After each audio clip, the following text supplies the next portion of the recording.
It's been 17 years since the government's £46 billion bailout of RBS.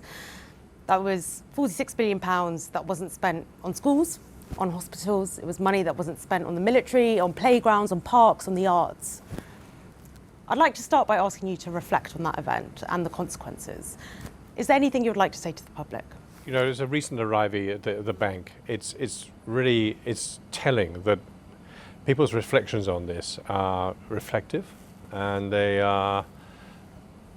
it's about a desire to express gratitude to the taxpayers.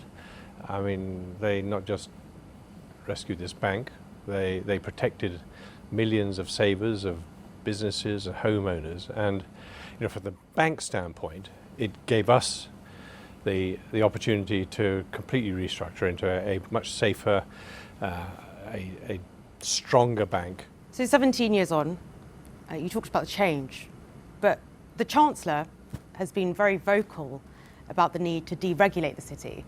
She said, I think, that some of the post-2008 reforms have gone too far. Do you agree with her?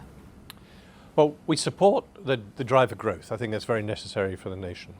But at the same time, and I think she recognises that we have very high quality regulation in the UK. We're not advocating deregulation, but this is an opportune moment to see whether we can bring greater clarity, whether we can eliminate some duplication, whether we can deal with some areas of unintended consequence. But this is not about triggering a race to the bottom.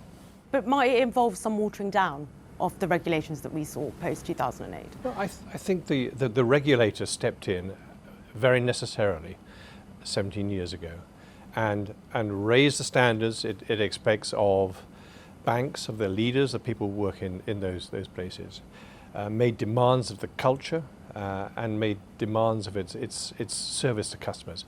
All that is very right. Inevitably, you know, the pendulum can swing slightly too far, and one must question whether it swung slightly too far. But I use the word slightly.